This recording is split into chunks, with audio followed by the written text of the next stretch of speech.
I mean, if you've ever walked through a stinging nettle patch turkey hunting, like, I'm going to classify that as a poisonous plant. You feel free to make tea or whatever the hell it is that you use this for. That's a hard pass for me. It's like the rattlesnake of the plant world is what it is. The rattlesnake of the plant. I've never really messed with I one. hope you're recording because this is good. This is good stuff already. Don't cut this. This show started already. I haven't messed with one before. A stinging nettle? Yeah. Oh God. They're the worst. Like they're the ones like early season like turkey hunting. You see like green plants. You're like, I have to walk through that. And then about 3 steps into it, you're like, oh God, what have I done? And like you're like the stinging part of the name of that plant. Completely. See, I wonder if it's because I'm never outside without some type of calf high rubber boot. I've walked through them before where they're like dang near like thigh high. Really? Oh yeah. And you're just itching and you're miserable. It's awful. I hate them. I don't know how like people would eat it. Like there's no way that it'd be like, oh, I'm gonna pick this plant and I'm gonna eat it. I mean, I know they like boil it down or something, but invasive? Yeah. No, I think they're native. I mean, I don't quote me on that, but I mean, I feel like they're native. If they're not at this point, like that's my next. That's the next one I want to work on. I want to work on an invasive species episode. There you go. We could go on for that one for a long time. Oh yeah. No, there's plenty of those. Well, I hate those plants. Well, we're started. We're ready, man. We're rolling. Stinging nettles aside, this is what this one's about, baby. Oh, yeah. Oh, that sound. Oh, Ben loves it. Ben loves it. Beautiful yelp of a hen turkey. It's beautiful. Yeah. Well, if you haven't gotten it already, we got the turkey master himself. Oh, that's a steep title. Okay, the second turkey master, because we did have Waddell on. Oh yeah, no, that guy's a legend. Yeah. Second fiddle to Waddell, but number one in our hearts. There you go. Thank you, Paul Campbell.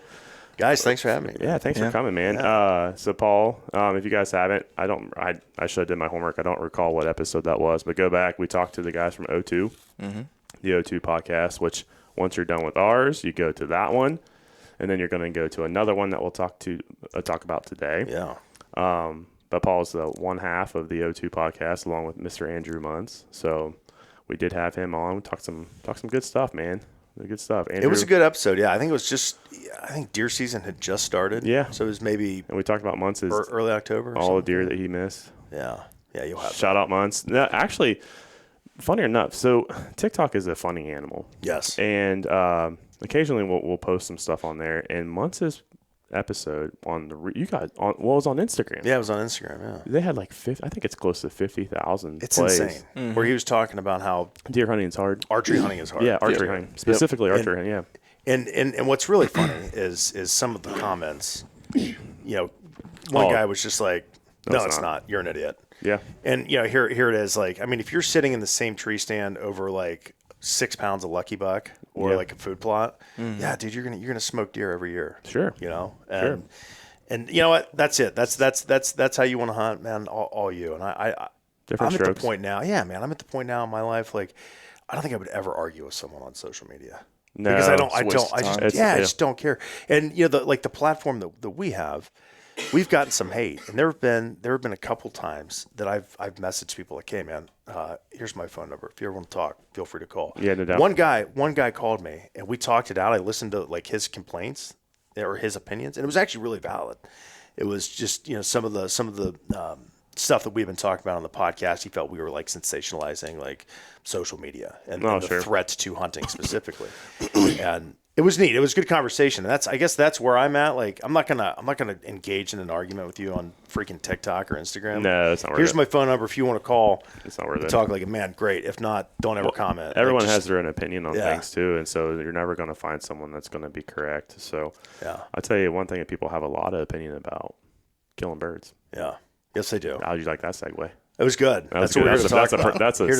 That's killing turkeys. That's a 58 episode in segue for you right there. There you go, man. You guys are pros at this point. So yeah, man. So for people that didn't listen to those episodes, I want to get a moment. I think we mainly just talked about you guys in O2. We didn't talk about you and your career, which is ironically going to talk just about turkeys and stuff. So let's get into Paul.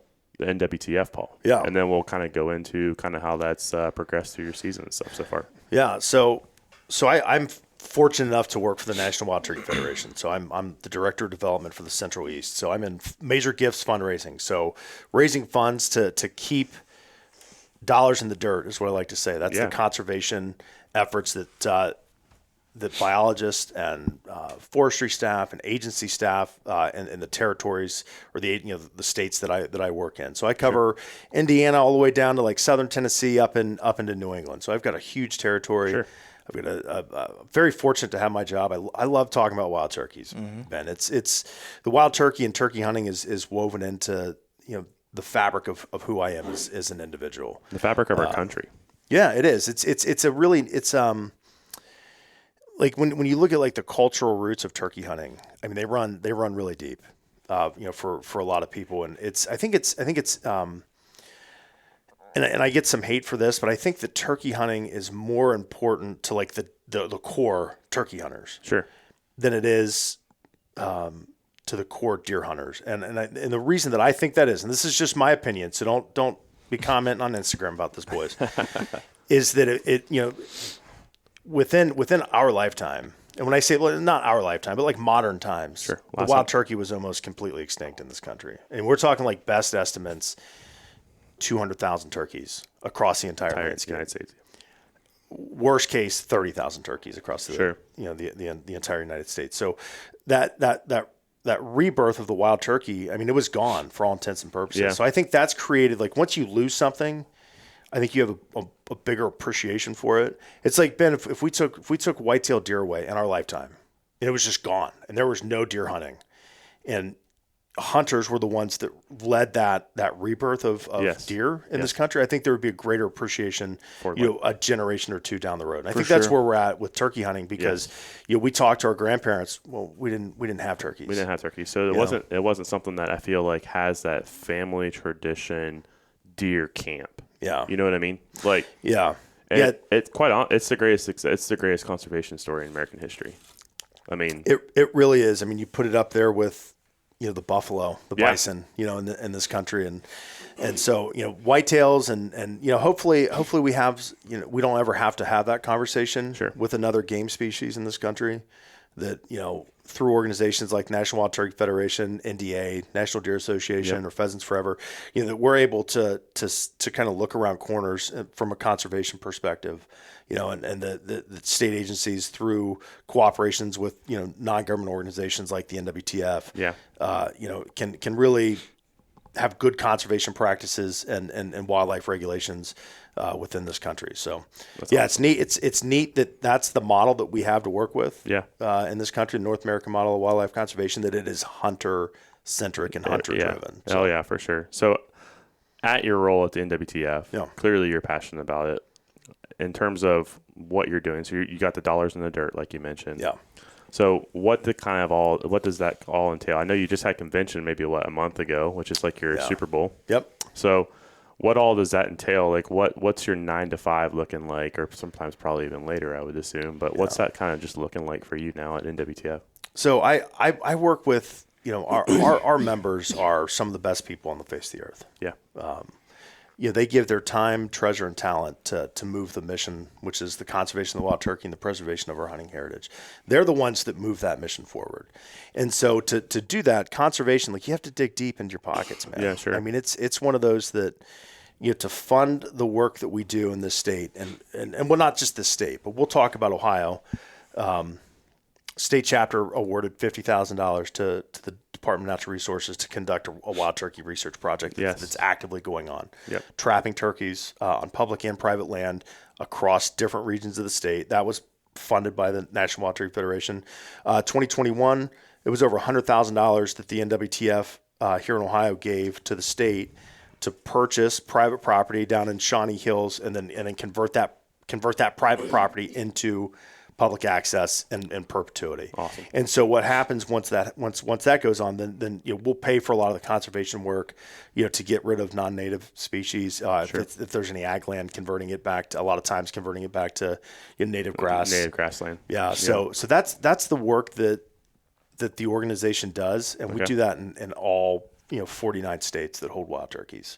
I love it. So it's really neat, man. It's I think the one thing that the NWTF does poorly, and we're getting better at it, is we don't talk enough about the work that the organization does and the members and volunteers do.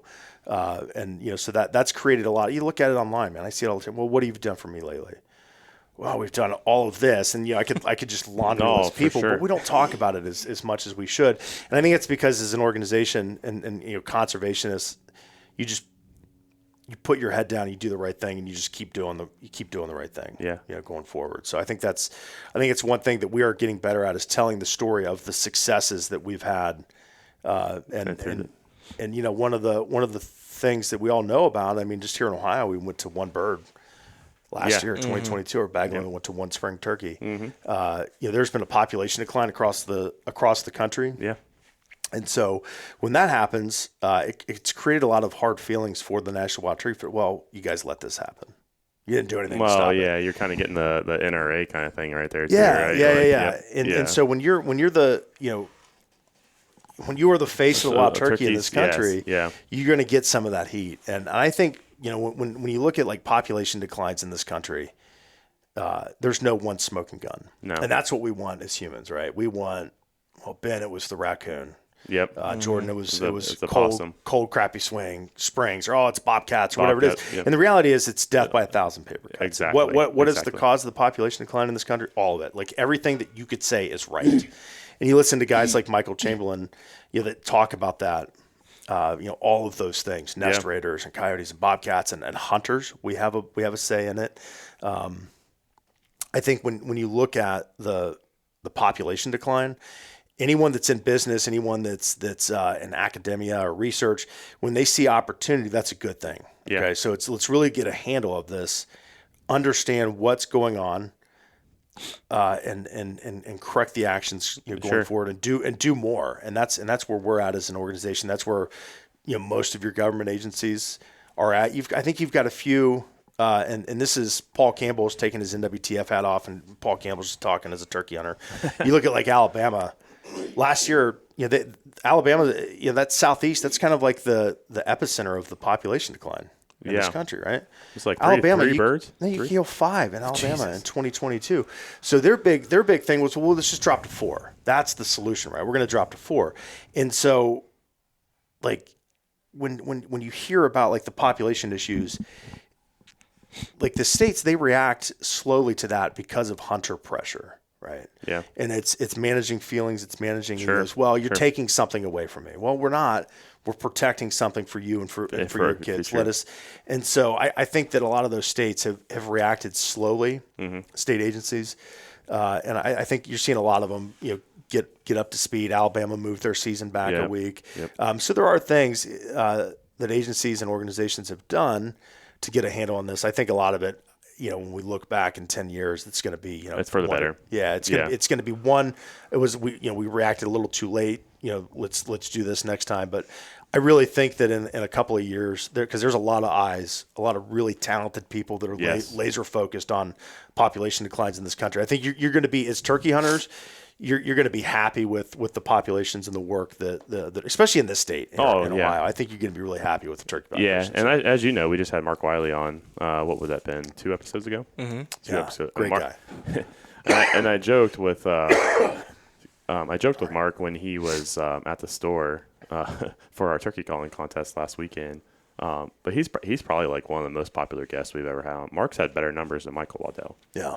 And it's just crazy to me to think about that. But yeah, but you got people like him and his colleagues. I'm sure he'll tell you himself he's not doing it alone. But it was funny because you mentioned the wild turkey research that they're currently doing. Excuse me. But they, I think it's what today is the 29th. So on the 1st, I think they said they were trying to wrap it up. So, but by this Saturday, they're going to try to wrap up their research because of the baiting. Yep. Yeah. And he's very, very happy with what he's got, and that with the help of the NWTF and other people, they're partnering with them to kind of help lead this research. I know Ohio State's really involved in it as well. Yeah, Dr. Gates, and then his grad student Dylan is doing a ton of work on it. Yeah. So I actually got to go to one of the trap sites. I was just going to say, I was just getting ready to ask. Oh man, that was fun. Ask the question. What do you want to know? I'm not going to steal your thunder, Ben. Well, we joked because I think you asked Wiley, once this guy wants to volunteer, and he's like, it's really hard. We got rocket propelled nets and Yeah. turkey observations from helicopters and all this stuff. And you got to be very timely with how you're doing things. You can't just bag a bird with a net and wait, 2 hours before people start to come down. It was insane. Yeah. But so you got to go down as part of the NWTF? Yeah, I did. So I got to go down. Mark invited me. I want to say I think just we went out on a Wednesday, and I don't remember what the day. We went out on a Wednesday. He called me Tuesday morning. He's like, "We're trapping turkeys tomorrow. The weather's perfect." He's like, "If you want to go, it's like you're gonna have to walk like a mile and a half." You're like, "Sure." Yeah, whatever, man. Like I once walked 17 miles to kill a turkey. Like a mile and a half is not that big of a deal. So I got to go down, and it was really neat, man. We were on a big chunk of public down in Southern Ohio. Yep. And so Mark and one of the other conservation workers from the state, they got to the bait site like 4 a.m. And I get there, and then we've got like a staging area. Sure. So there's some researchers, there's some biologists there, there's some conservation workers, and we're all just kind of hanging out. And they've got 4-wheelers and quads and ATVs, UTVs, and all this stuff. And we're just sitting there, and they've got everything loaded up. They've got all these boxes, they've got all this gear. And we're just sitting there talking. Boom. I mean, you hear that rocket launcher go off, and it's like a freaking. They're really? literal pipe bombs. That's freaking. And these guys spring into action, man. I mean, we're in mid sentence, and they just start. I mean, they're literally diving in, putting on helmets, strapping up, and ripping. That's awesome. And as they're driving off, one of the guys was like, "Follow the mud tracks," and I'm like, "I'll see you there." So I just start walking, man. I'm following the mud tracks, and my heart is pounding, dude. Like as soon as that net went off, man, you could hear it. The excitement. It was just like a gobbler working into, And so I'm like damn near running through the woods, trying to get there as fast as I can because I don't want to miss anything. Did they give you a 4-wheeler? No, they didn't. Yeah, because Mark. I'm not a state employee, so it's just like so you can And so I walked. It was about a mile and a half, and I walked about a mile, and finally one of them, they'd gotten. Once that they want to get there, they don't want to stress the turkeys out more than they have to. More than they have to. Sure.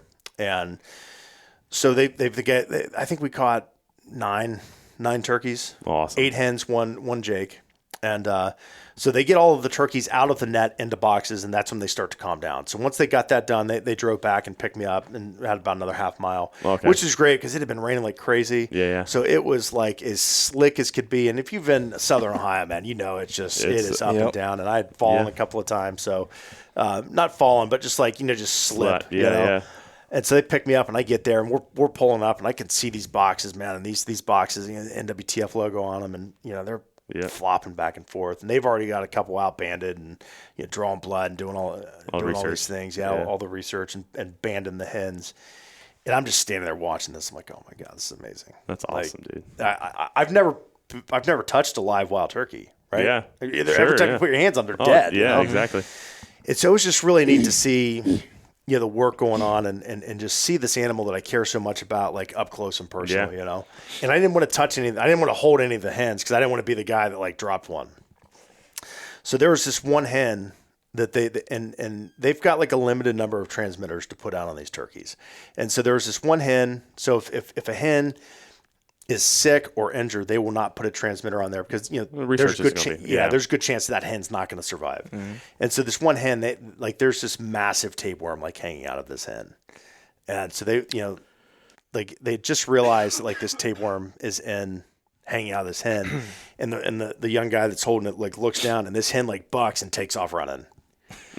And so he was just like, oh god, I've messed up. And they're like, no, it's okay. We weren't gonna band them, but that was neat to see. I got to band a couple of birds, which was awesome. Got to tie some of the radio transmitters on. So it's a nesting and brood habitat study. So they wanted to see where these hens are going to go, where they nest, when they abandon the nest, and then they go in. The researchers go in and look and say, okay, did they all hatch? Was this destroyed? Because they can tell. Predation or whatever. I don't know if Mark talked about it. They can tell, like the way that what happened to the eggs based off of like what they look like. Yep.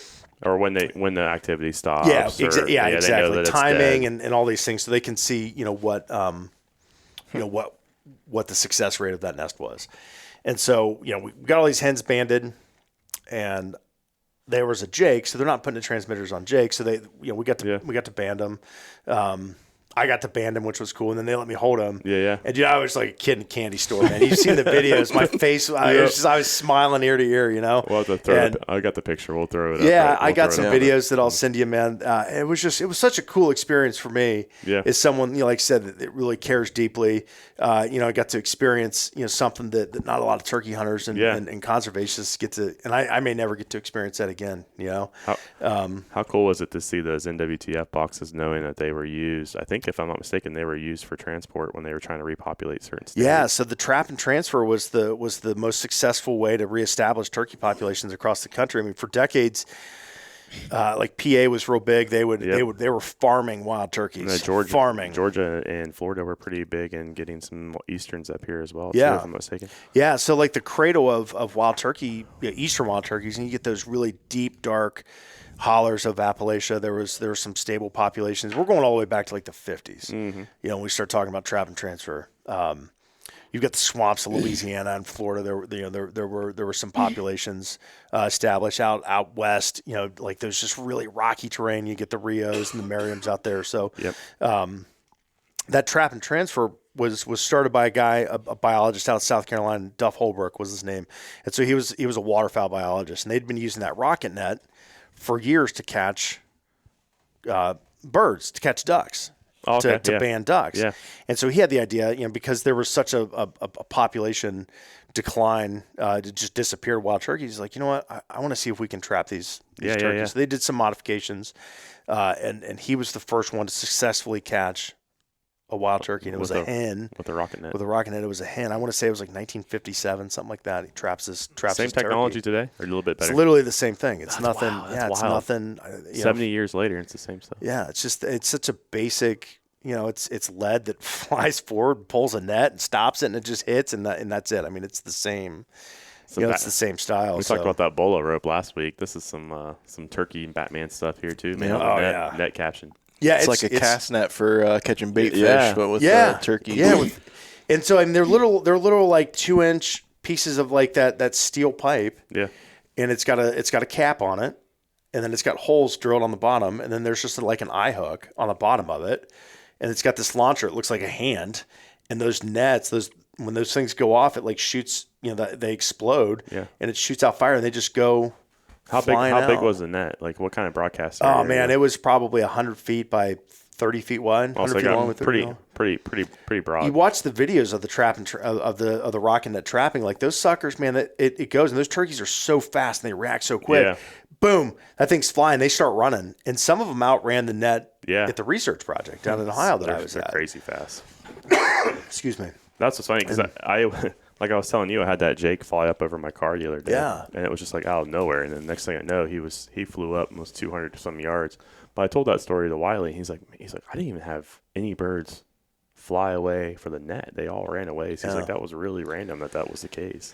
I was always told, and just like experience, like you spook a wild turkey, like they'll run first and then fly. Yeah. They want to get to that that little ridge that's going down or that little slope where they don't have to. Yeah, they can just set their wings and rip like the Jake that I let loose. And I'll send you the video. I think you guys saw it. It was on Instagram and TikTok. But that sucker didn't fly at all. No. I mean, he ran and putted the entire time. They just see him just weasel down into the woods. I love it. Yeah, it was cool, man. It was a once in a lifetime experience for me, man. I'll never forget it. Well, hopefully it's not. Hopefully you get back there a lot more often. I hope so. Continue to do it. Yeah, I think they're gonna do this research project for 3 years. I believe is the time frame. It seems like 3 years has been kind of the bar set by the state in terms of wildlife research. It's like a 3-year time span. Tonkovich said it. Wiley said it. Yeah, and what's good too with this research project, it's a multi-state agency. Yeah. Project. So they're going to be able to take data from Michigan and Pennsylvania and New York and Maryland and Virginia and all these other states and kind of compare and contrast. What are some of the issues that we're seeing? So it's so awesome to see that's going to be. I know there's some proposals for 2024 with some additional stuff too. I haven't gone through the Wildlife Council stuff yet, but I think that's over now at this point. But obviously, I think this year is one bird. I'm assuming next year is probably going to be a one bird as well. Yeah. You would have to see, and then this is just me talking as a turkey hunter. I think you would have to see like drastic poult survival from 2020 and then like that winter survival. Mark did say we had good poult numbers this it was fall. good. I think it was back to where it needed to be, and I know he was happy. We saw that drop in harvest, which we had to see. I think if we get 12,000, 11,000, not quite 12, yeah, 11,782, I think is what. There you go. Yeah, I have no idea. Remember, because I cheated and used my laptop with this year. Yeah, so I think if we get 2 or 3 of those smaller harvests, and you get 2 or 3 or 4, and I know we've had a couple like really good poult survivals, and so with the reduction, we're just playing catch up from crappy weather from 17, 18, 19. That's what we're seeing. I know last year I saw more jakes on the landscape in my hunting here in Ohio than I had in years. Yeah. So I think there's some opportunity. There's some reasons to be optimistic about the turkey populations in Ohio and really beyond. So it's just a little time, a little more time, a little more patience. Perfect. Well, it leads me kind of into the next point. So I asked Mark how much it would cost me to get his Onyx waypoints, but he declined the offer. I asked him again when he was at the store. He said public record, but by the time we get our hands on it, it might be useless. He's like, the state moves so slow. By the time I got to you, turkeys would either be dead or moved to a different county by that point. Yeah. So it's funny when we were down there. They're just like you can't hunt the birds that you banned, and I respect that. Like I'll never hunt that, and it's funny because it's an area that I hunt quite a bit. Sure, not necessarily like that location, but when I was down there, I was looking at pens. I'm like, man, I've literally walked down this path. Oh yeah. And I look at pens, within 500-600 yards of where we banded these turkeys and released them. So I won't go back there this year. I'm not doing it, man. I'm going to let those guys. I don't want to disturb those turkeys. No. Sure. I'm more than happy to disturb those turkeys. I know. I think we kind of talked where it was. I'm going to go back because I'll make the listener go back to Mark Wiley's episode to listen. Yeah. But, there are no turkeys in southern and southeast Ohio, so don't even bother. And as you heard on the last episode, there are lots of ticks down there, so you may not want to go down there, period. Right, yeah. No reason to go. No reason to go down there. You're just going to get infected by ticks. Yeah. So just leave it to us. Leave it to us. Well, that's awesome, man. And that leads us into, through NWTF, it's given you, the turkey hunter, an incredible experience. Yeah. You just came back from an incredible experience. I did, yeah. And so what I kind of do, I want to talk about the Osceola stuff that you just had. Okay. Which is everyone's kind of go-to hunt for this crappy spring weather that we've gotten. And then we'll dive into, I want to get into like your kit and like what your setup is looking like too. Sure. So you got the hunt with the man. We joked with the Ninja hen, but you did go down and get the hunt with Mr. Mike Pentecost. I did, yeah. So let's talk about that. Yeah, so I went. I had three separate hunts that I went on in about 12 days. Yeah, exactly. So the first portion of the hunt, my trip down there was for me. I got to harvest my first Osceola turkey in the southern zone of Florida. That was awesome. The second half was an NWTF donor hunt. Mike Pentecost has done a ton for the National Wild Turkey Federation. So able to get him down there. I hunted with him. His son Isaac is 16 years old, and him and Mike, they're going on a double Royal Slam tour of the U.S. this year. So that's for Isaac. And so he was able to get his second Osceola of the year down there with me, which was really cool, awesome. Man. And so like the day before, myself and my coworker Zach, we were out scouting, listening. We didn't do any calling, just listening to these turkeys.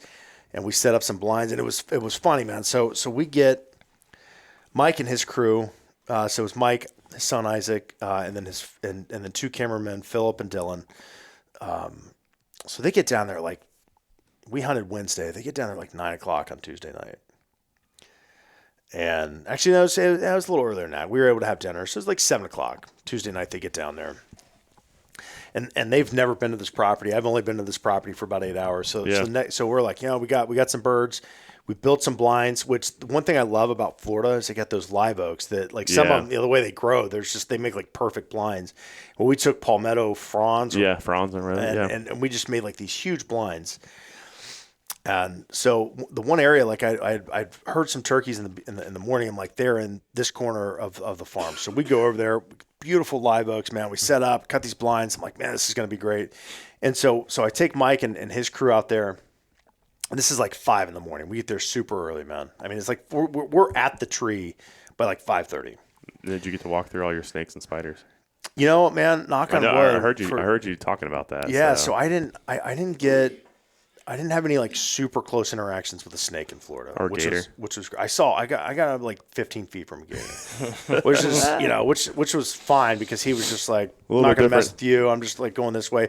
I did kick up a Florida panther, with my tube call down in the Everglades. I was hunting literally in the swamps of the Everglades. I was pissed off. I couldn't find any turkeys that were on areas that I could hunt that I had access to. So I had this Primo's foggy bottom tube call. Yeah. And I love a tube call. That's my favorite call, right? And I hit this thing as hard as I could just to see if I can get something to gobble. And I get this, like, it like screams at me. And I see like a flash like run away, maybe like 60 or 70 yards. And I was like, probably stalking you. What the hell was that? And I was like, man, the thing like screams. So I pull out my phone. I'm like, and I set on this tree. And I was going to record. And I look up and there's a freaking snake skin, like right in the tree that I'm setting my phone in. And I was just like, I don't know what the hell's going on this state right now, but I went out of here, man. So I set this phone up and I was like, Florida. Right. I just heard the craziest sound. Let me see if I can replicate it. I hit this tube call again, nothing. And so I didn't know what it was, but I mean, it was literally like someone like screamed at me. And so I go to the, and this is the name of the place. It's the Skunk Ape headquarters, right? And so it's just this little shop, like in the middle of the Everglades, in the swamps, right? And so I just wanted to check it out. And I go in, the guy's like, yeah, did you hear any turkeys? I'm like, yeah, I heard one, over in this area that you can only hunt with a bow or a muzzle loading shotgun. So, obviously that's where all the turkeys are because, no one's hunting at the time with a bow or shotgun and muzzle. And I was like, and I also heard like, I made a really loud call and I heard something like yell at me. I was like, I have no idea what it was. He's like, it sounded like someone yelling. He's like, yeah, so I was a Florida panther. He's like, it was probably asleep under a tree or something. You just woke him up. Scared the hell out of it. It took off running. It just woke up. Didn't know what it was. Back ear just comes running out. Oh, yeah. And he's just like, that's pretty cool. And so it was neat, man. I saw a bunch of deer down there, which was crazy. I saw a fawn, full spots. I saw bucks in velvet. And this is March. I'm like, yeah. Like, what is going on in this state, man? Wild. Like, it's just, So back to the Pentecost hunt, man. Like, so we take him out there and we set up under this tree and the sun's starting to come up and Mike is just ripping me apart about the setup. I want to set up here, but in a nice way. Like, and if you guys have ever watched Mike Pentecost talk or like on videos, he's like the nicest guy. And he was teaching me and he was just like, he's like, I wouldn't have picked this tree. I would have been over there. And he's like, and this is why. And he's like, where'd you hear those turkeys? I'm like, they're right over there. And he's like, no, they weren't. He's like, that's too thick. They're not roosting in that crap. He's like, and we're sitting there and the sun's starting. Nothing's like the day before they'd started gobbling about 6:35, I think was the first turkey gobble I heard. And this is 6:50. So nothing's gobbled. And I'm starting to panic. I'm like, dude, he's right. Like, I picked like the worst spot. Yeah. And he leans over. This is 6. I looked at my phone. It's 6:52. And he's like, Paul, if I was a turkey, I'd roost in that tree right there. And he's like, this is why. He's like, easy to run up. He's like, there's some big branches coming off this big pine, this big, big longleaf pine. And he's like, I would have roosted there. He's like, if I want to gobble, they're going to hear this and they're going to see this. And I can see everywhere. He's like, definitely not roosting there where you said it would. And he's like, and that's the tree that you told Philip to sit on. So his cameraman is sitting on this tree. Oh, geez. And he's like, that's where I would roost as a turkey. And he's like, maybe I might roost in that one over there. And he points out to this another tree in this. And there's nothing under these trees. It's like a fenced in like cow pasture, right? And we're outside of the fenced in cow pasture. 2 minutes later, dude, this turkey freaking fires off. And it is in that damn tree. Right. Mike was like, that's where, it is literally in the same tree that Philip's sitting on. And Mike Pentecost leans over and he's like, told you. And I start laughing. Like, I'm trying to like hold in a laugh because I was in an absolute panic. Oh, yeah. Because like I've got all of these people here. I'm like, this is a great spot. And this turkey starts gobbling. And it was just like a wave of relief. And he's like, told you. Wow. And I was like trying to hold in a laugh. I'm like, man, this is unbelievable. And so this turkey fires off, man. And it's funny, Dylan and Philip, like and I can see Philip. And he's sitting on the tree that this turkey's roosting. He like lifts his finger up to turn the camera on, and like slowly puts it down. And you see the camera light up. And he like moves real slow. And he's got the camera film. We've got decoys out, and so this turkey hammers again. And Mike Pentecost, it was neat. He leans over again. He's like, I'm going to show you some Woodhaven history here. And that's all he said. And he pulls out. It ended up being, it was the cluck and purr pot that they make. Okay. It was the first rendition of that cluck and purr pot that he made back in like the 80s. And he's still like, there's literally like, so it's a slate call. Yeah. But there's no bottom. Okay. But there are chunks of this slate call missing. There's just pieces missing. Yeah. And so he gets this thing, and he's got that big cluck and purr striker, and man, he starts purring on that thing, and he doesn't stop until that turkey gets shot. And so I'm watching him, Really, and it was just like a lesson in, like that. By the time that turkey, and here's the first thing that I picked up, it was so quiet, it was unbelievably quiet, like to the point that like I'm literally like our shoulders are touching in this blind. And I could see him calling. I could barely hear it. That's how quiet he was calling. and later, and that turkey, by the time that turkey was beside himself, by the time he flew out of this tree. I mean, he was gobbling. Wow. And Mike's just purring, a little bit of cluck here and there. And he'd throw in like this little double purr. And he's like rotating the striker. And I'm watching all this. I'm like, this is amazing. Like I'm freaking out, right? Like, because inside I'm like, this is one of the lesson. Right there. This is one of the literally one of the best turkey callers of all time, one of the best turkey hunters ever. And I'm sitting right here watching all of this unfold. Yeah. And this Tom dude flies out, hits the ground, gobbles, struts up, and Mike just picks it up, and he's just wow.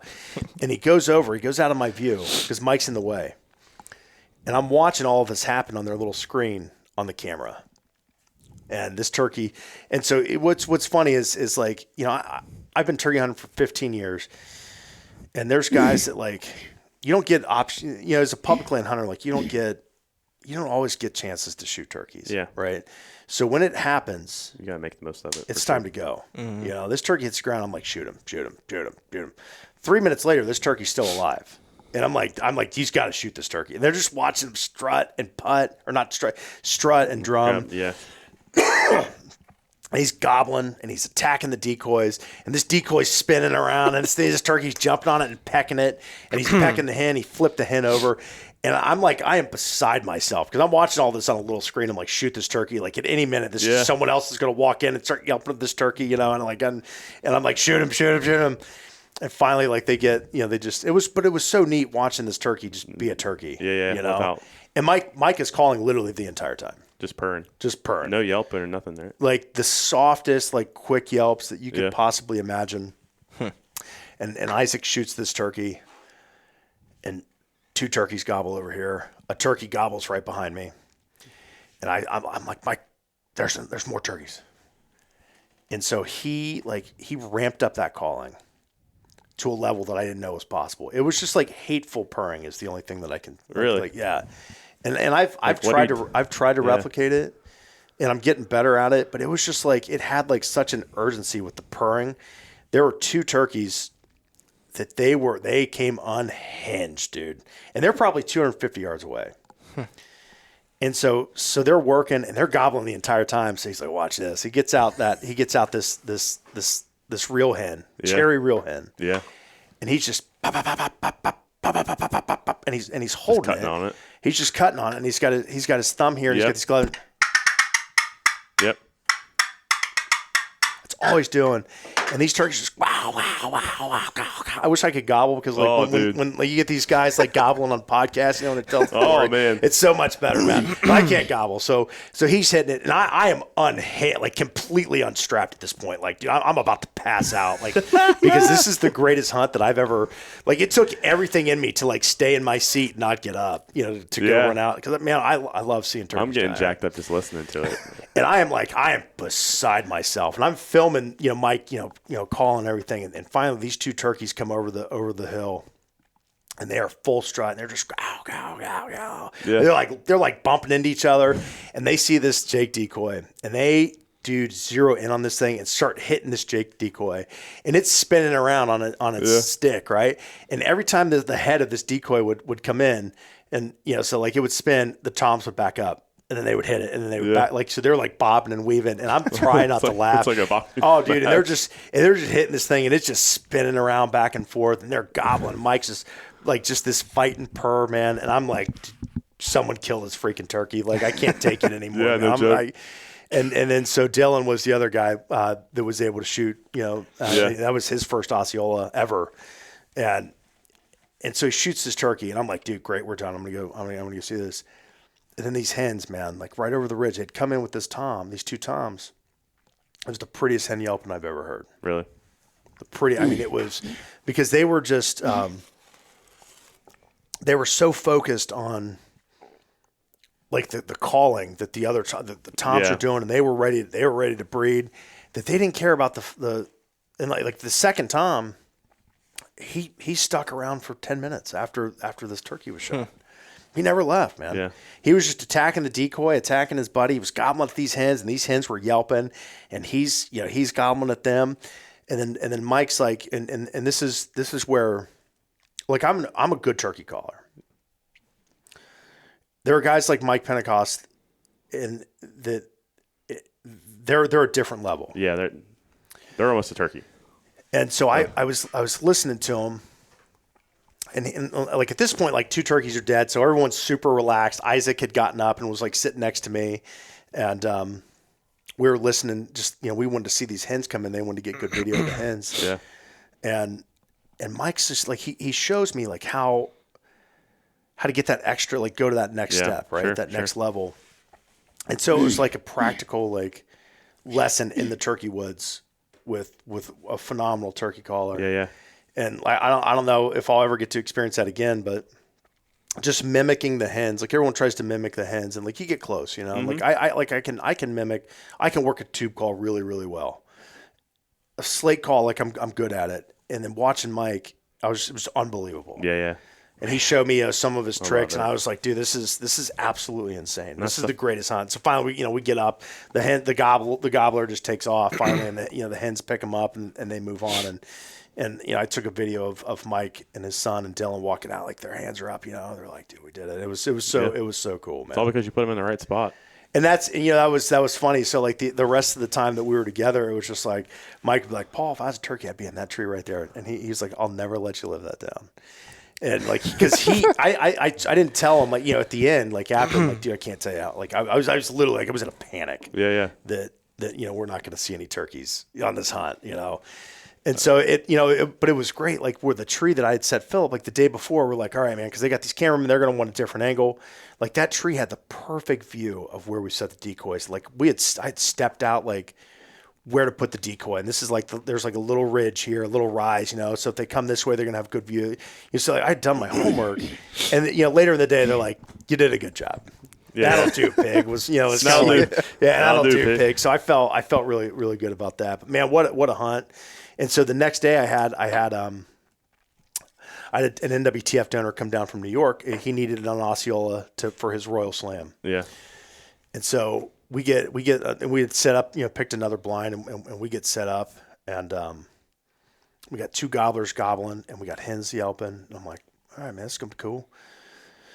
And they come out of the field, and I see them, and it's two toms full strut with 3 hens. I'm like, oh crap, here we go.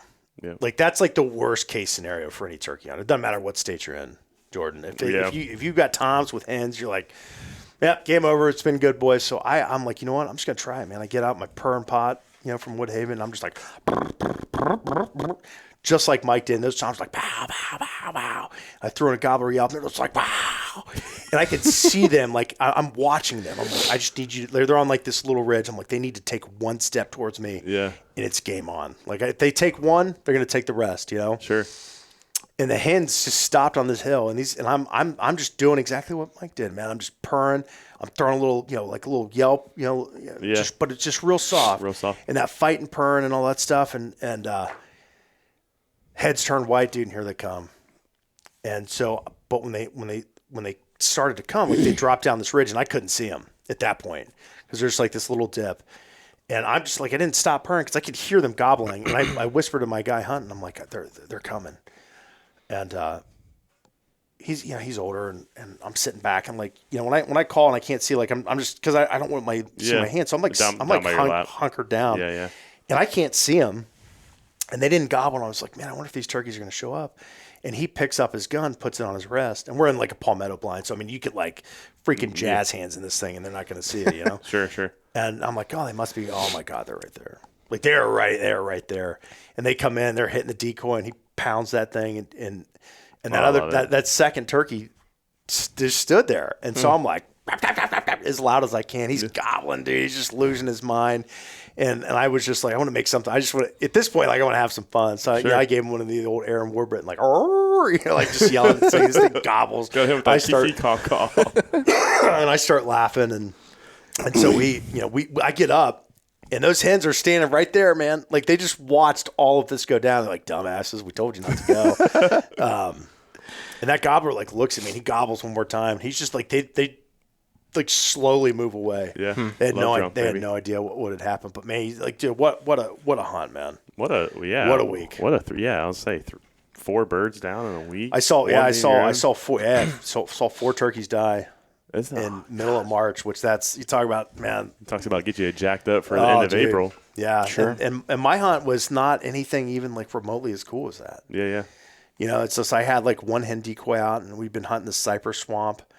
Turkeys, like it was so hot, man. Like they wanted to be close to the water, and it was just real buggy in there, you know, and plenty of food for them.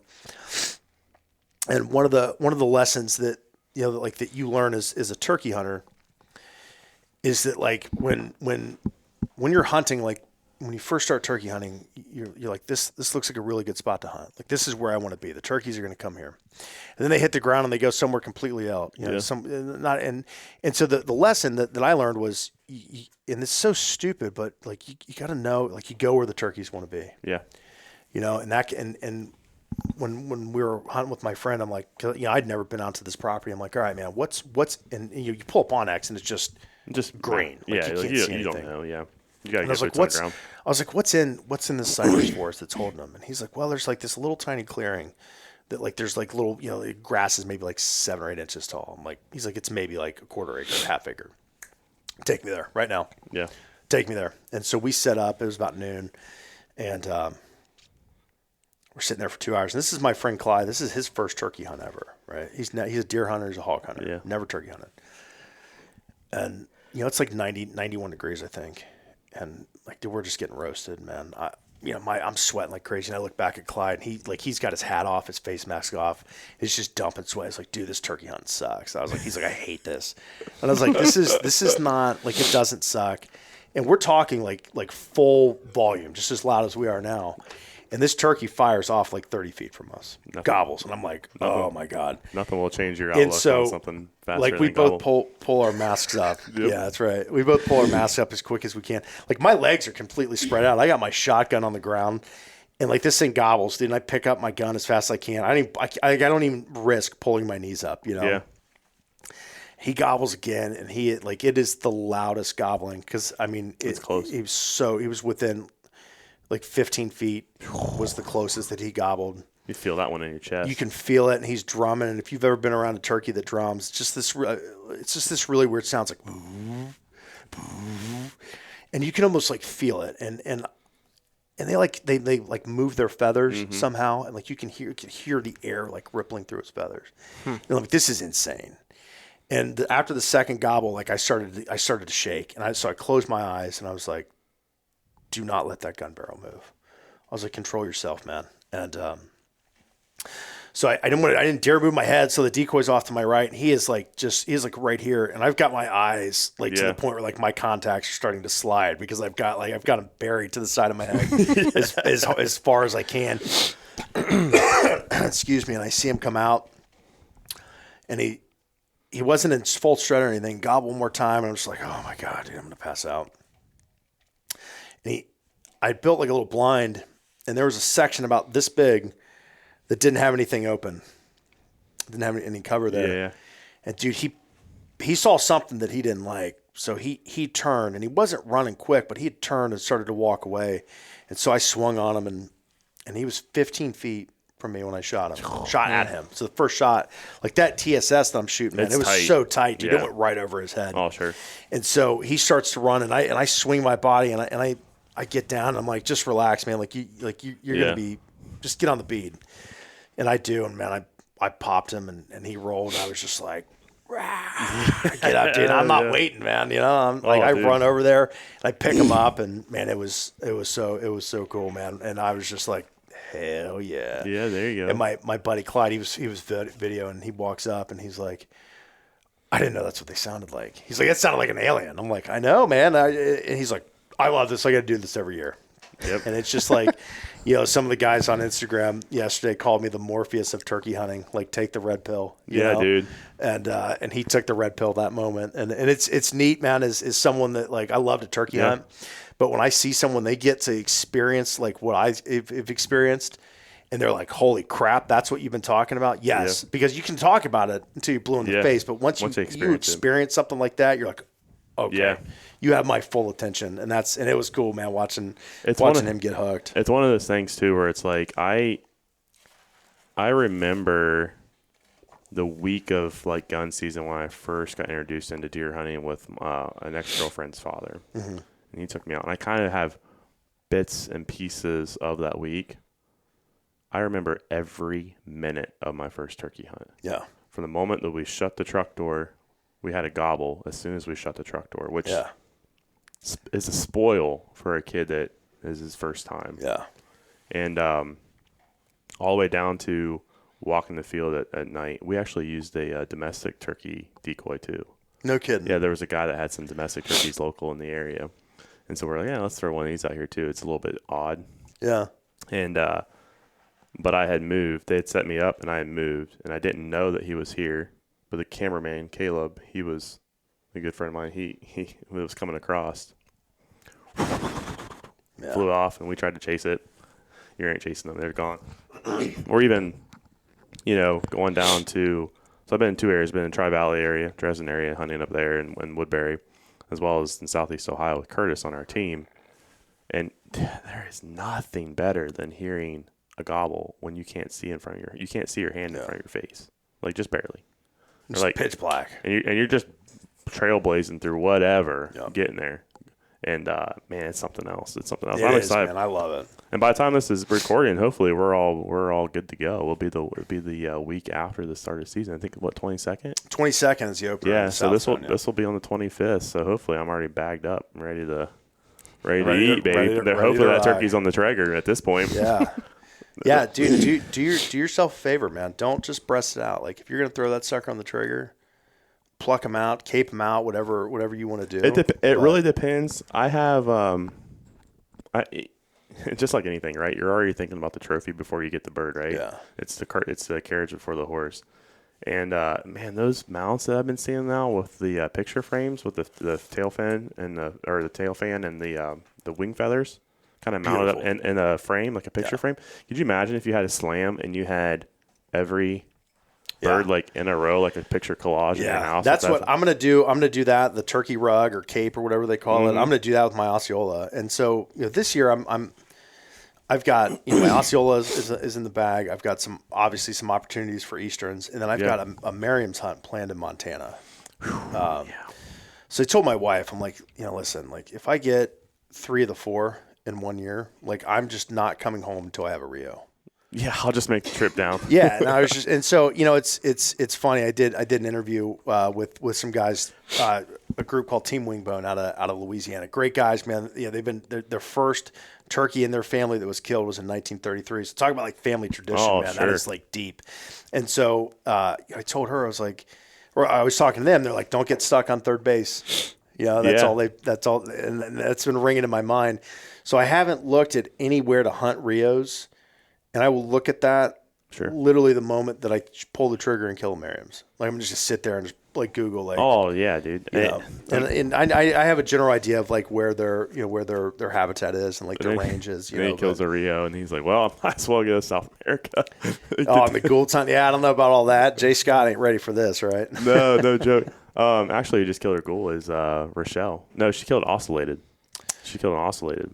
Did you see that picture? Looks like a peacock. Yeah, they're like a cross between like a peacock and like a turkey. Man. Yeah, they're pretty. And they're in like a very small portion of Mexico, like in that Yucatan area or something like that. Yeah, she just got one the other day, it's been about a month ago at this point. But yeah, who is that? Rochelle Hedrick from a DSG. Yeah, we had her on. She's they're down from West Virginia.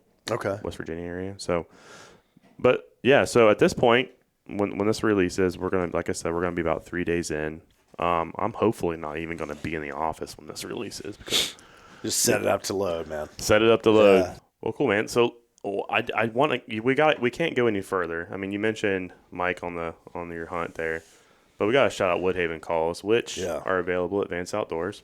We have everything from your pot calls. I think we have slate, crystal. I think there's a composite one that's like waterproof. Yeah, down to the box calls. The Fusion is the one. The Fusion, yeah. And I'm not like a rep for Woodhaven. So, but this Woodhaven, that's just the calls that I've been using for years. And it's like you're a golfer, like you suck at golf. You're like, oh, I'm going to go out and buy like a $1,500 pair, like set of golf clubs, and like you still suck at golf, right? Yep. So I kind of had that mentality when I first started, thinking about like Woodhaven calls because they're expensive, like they're not cheap. No. And I can tell you that like what you get with a Woodhaven call, like it's worth the investment. Yeah, I think that's why we brought him in too. And when the first call that I bought from Woodhaven was that Cluck and Purr pot. It's like $50, right? It's the cheapest call that they offer. And I wish I would have brought it in. It's in my truck. But it's not, it's not like it's a soft calling call. Like it's made to be quiet. And I didn't realize that. So I'm like, Trying to all right, what do I do now? Like, so I didn't realize, like I've heard Mike Pentecost say before, that's the deadliest call that Woodhaven's ever made, that Cluck and Purr pot. And that is without a doubt like a true statement. So I think the next call that I bought, I must have been like a Cherry Classic or something like that, which is their number one selling call of all time. But that's like, it's just a glass call. And, the moment I hit it, I'm like, this is way different than anything that I've ever owned and I've ever run. So I think like for a turkey caller, like if you're good and you've been running, you just say a $20 or $35, $40 call. Yeah. And you get that $100 Woodhaven call, like there is a distinct difference. Step your game up. Does it make you kill more turkeys? Yeah. Maybe. Like in certain scenarios, where I think like that realism, where the $100, Woodhaven custom call versus, just a call that you'd buy at Walmart for like $20. Like there is an audible difference to those. Will that $20 call kill a turkey? Absolutely. First turkey I ever killed, man, was with the Primo's power crystals, like $10. Oh, sure. It kind of goes back to the camo stuff too, right? Oh, I've been killing deer in my red flannel jacket since 1960. Yeah. I'm like, yeah, okay. Yeah. But also, and we've talked about this before, I want to stack all the cards in my favor that I can. Yeah. Mm-hmm. Whether or not I'm going to kill more birds than than John Smith the hunter, that's not the debate. The debate is for me to how do I want to do it. And like I mentioned to you, I think when we have some issues there, I'm tongue tied, so I have a hard time running mouth calls. Yeah. And it's not, unfortunately, and that's why I'm gravitating more towards friction because they're not cheap, but fortunately I work here and I'm able to try different stuff. But to buy a $15 call and then not work for me, and then I got to buy another $15 call. And adds up. Yeah, it adds up for a while. And then once you find one that you like, at some point you're going to want to replace it with another, or change it up, or different calls do different things, and so.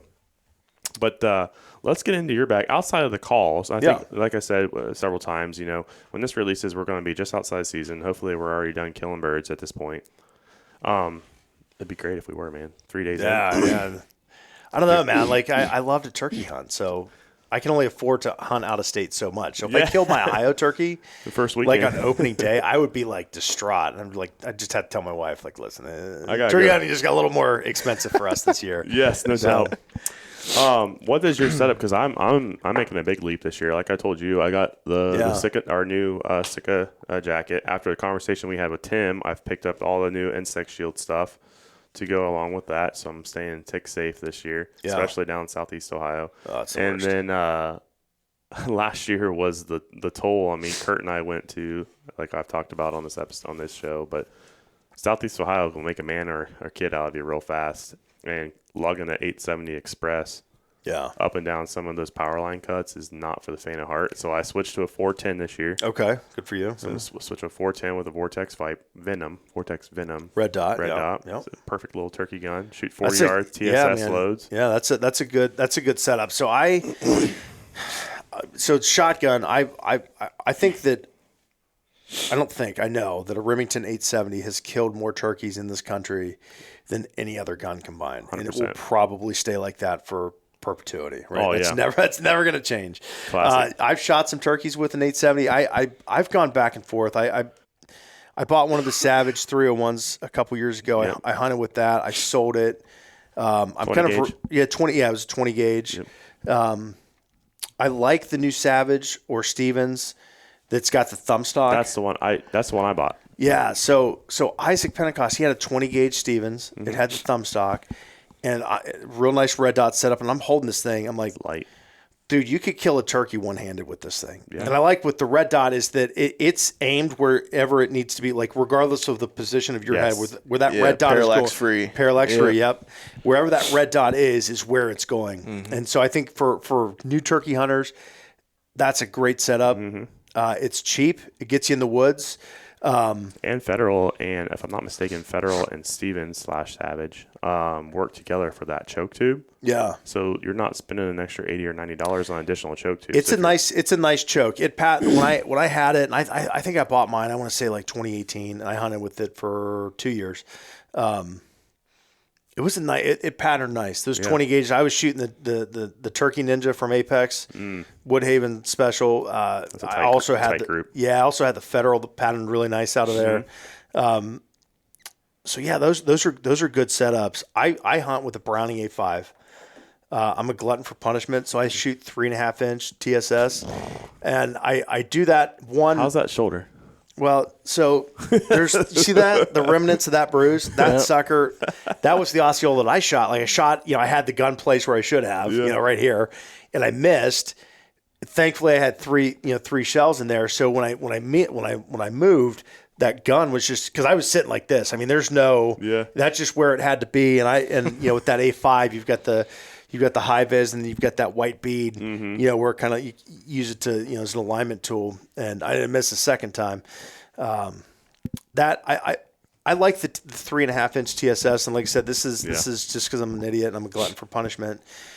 When you pattern those guns and you see the amount of force and the amount of pellets that's in a pattern at 20, 30, 40. Yep. And I've never shot a turkey over 40 yards. I don't think I would.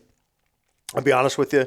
If it's for my Grand Slam this year and that turkey is at 55 yards, like I've patterned that gun at like 70 yards, it would kill turkeys. Like that's insane. Those TSS loads are. It's insane. I almost think at that point like it's cheating. I'm going to be honest with you. If it's at 50 yards, I'm pulling. That's it. He ain't coming anymore. Yeah, I'm shooting him. And I know. I've shot that gun. Dude, I've shot $600 with the TSS for that gun at paper targets. Like I know what that gun can do and can't do, and I'm confident with that gun. Normally I like to get them close. That turkey that I shot in Florida was less than 30 yards. Yeah, it's almost full dead run. Like that was. Like, I'm pretty happy with that shot. Oh sure. But yeah, so I shoot that A5. It's a heavy gun, man. Yeah. But it for what I'm glad that would I have missed with the single shot with that red dot? Probably not. Yeah. Yeah, because the way that I was shooting, but you had the follow-up. Yeah, but I had the follow-up. So that's where I fall, man, because stuff happens. Yeah. Nerves happen. Those birds they're constantly moving, man. Their heads are always moving and bobbing and waving, and you have 15 feet, like, I mean, dude, that pattern was probably that big. Yeah, honestly, like at 15 feet, like it's barely in the wad or out of the wad, you know? Yeah. So that's the gun that I use, and I'll probably always use that gun. I love it. Sure. Maybe when I get older, and I'm tired of getting, chewed up, separated shoulder. Every time I pull the trigger on that, I'll switch to something. I do like I said, I do like that 401 or 301 setup. I'm high on that. I'd probably, if I was looking to get into turkey hunting, that's where it's an affordable price. I think we have them. I don't know how much. You just had a sale on them for $185. Yeah, I'll say that's a hell of a deal. Yeah. I was gonna say it was less than $200, and so you figure by the time you add a red dot on it, you can get a good. You under can get 500. Like, total. You can get a for a really lightweight. Yeah, you can get a really, really good red dot for like $250. And if you're really big into public land hunting, this is where I'm gonna get at. So 12 gauge, if we're going out and we know that we got a property here in Central Ohio and I only have to walk 100 yards to the blind area, I'll bring my 870 all day, right? Because I know that I got the 3 shots, I got the 12 gauge power. But the other option too, I think it's TR Imports. If I'm not mistaken, we had them at the store. I can't tell you what. They're around the same price. They actually had single shot and it broke down in half, almost like a survival rifle. Yeah, so the barrel and everything, if you had some cording or like straps, you could wrap that together. You could throw it in your pack. Throw it in your pack or on your back. That's interesting. Put your 410 in. Yeah. Frame it up and you're good to go. The one thing that I can say about the 301 that I didn't like is that rail was really high. It is. So there's a company out there, Some Toy. I don't want to check them out. Yeah, they make a thinner rail for that shotgun. It's like $35, $40, something like that. It's not much, but it's like half the thickness of that rail. So if you want like a lower profile, that's one way to go. That was like my biggest complaint. I just found out about these mouths. Especially if you're like all tucked up and you're like trying to really conceal yourself. Oh yeah, you feel like you're 8 inches above the top. It's just a weird feeling, and that goes back to shoot it, get comfortable with the firearm that you're using to hunt turkeys. That's once I get back from the ODNR thing on Saturday. That's my goal this weekend. Pattern. One of the things that was, like in the How to Hunt Turkeys podcast, I get a lot of questions. It's obviously it's geared towards people learning to turkey hunt or be better. And I had a conversation with a guy and he's like, well, what choke should I use? I'm like, you need an extra full turkey choke. So his response is, my gun came with my gun came with a full choke. Cool, man, get an extra full choke. So he thought that it was like that, who's on first. Oh, extra. He thought I was saying to buy like an additional full choke. And I'm like, no. You need you start talking about constrictions and everything. So the one thing, if you're listening to this and you've never turkey hunted, do not hunt with a modified, do not hunt with a full, do not hunt with an improved cylinder. Get an extra full turkey choke. Get a turkey choke for your gun. And you'll find them like EXT apostrophe or like EXT. EXT or like a lot of like the jelly header. It just says turkey choke. And look at your constrictions. Get a turkey choke for your gun. Do not turkey hunt. And we have with an extra with a full choke because it's not gonna. You're not gonna it's not gonna pattern right. And it's quite honestly like you're probably gonna injure a bird. Yeah. If you're shooting at 25, 30, 40 yards. And we have plenty of those, I believe, at the store. If I'm not mistaken, Carlson's come to mind. You guys have you got a good selection. You got Carlson. I think you might have some pattern match. You guys got plenty of turkey chokes. The Carlson choke that I shoot, I bought it at the Hebron store. So. Oh yeah. And if you don't have nowhere to be, go buy your turkey choke at Hebron and then stop and talk to Curtis at the archery counter for about 6 hours about turkeys. Oh yeah, because he loves it just as much as the next guy. Good man. Well, sweet man. Curtis, my guy. When you go out into the woods, are you taking this whole setup? Yes, I roll it up and I stick it in my bag in the back. Throw that on the gram. But this is like all of these strikers. They sound like a different turkey. So this is a striker that I bought. The guy that makes these, I can't remember his name, but he's like a really like famous custom turkey. He makes 30 of these a year, and he uses a different wood every year. So I bought this probably like 4 or 5 years ago. But they all make different, like a different pitch. And so this is like a softer mushroom tip, and so it's. Do I use all of them in any given hunt? No, I've got my favorites, but if I got a lot of competition with hunters and or other turkeys, it's good to have options. Yeah, it's good. It's good to have options, man. So yeah, but I definitely take all of these in. Do you ever mix it up like you're more than one bird too? No, just because I can't use a mouth call. Yeah. So I stopped trying. To use mouth call. Yeah, because like the effort that I was putting into doing it, I was just like, I can't fix like a really high palate. Like I can't fix biology. Yeah, exactly. So I started putting my effort into being proficient with tube calls, trumpet calls, with pot calls. And I do use a box call. I'll use those some, but a lot of location. Yeah, man, dude. Are we an owl guy or are we a crow guy? So I will use an owl call. All hours of the day. That Woodhaven Ninja Owl is pretty sick. Ninja Owl's nasty. Yeah, I use that. Yeah. Oh. So I'll use the Ninja Owl. Like if I've got a turkey that like was gobbling and has faded away. Like I haven't heard him gobble in a while. Yeah. Dude, I'll rip off an owl hoot at like 11 o'clock in the morning because they'll gobble at it. You can owl hoot at a turkey literally 24 hours a day, and it will gobble. There's a good chance that they'll gobble at it. So if I'm trying to make a move, that's the first thing I do, man, is rip an owl hoot. Because I can't tell you how many times it's just like, dude, we got to move. That turkey's moved down. You stand up. Yep. And they're 40 yards from you, and they just came in silent. You had no idea. And you just stand there, and you're like, oh, my God, like I should have owl hooted. Like I knew what I was doing. So that's that. I will crow call too. Yeah. The idea behind the crow call is that they usually like to pester. I mean, the crows are assholes of the woods, so they usually like to pester a turkey. So Curtis was telling me, if you see a flock of them kind of hovering in a certain area, there's a good possibility that they're like messing too. So here's where like I was at a state forest last year here in Ohio, and I heard a turkey gobble on the limb. And he's, I'm in the game. Like as soon as he gobbles, like I just picked. It was literally my first time hunting this state property. I'd picked the right area. I heard him. Like he just gobbled at nothing. Just gobbling to gobble. So I'm like, all right, cool. And then behind me there was like, what is it? A murder of crows. Murder of crows. Dude, these things start hammering. Yeah. They're in the tree, and they're 150 yards from this turkey. It's loud. That turkey never gobbled at those crows one time.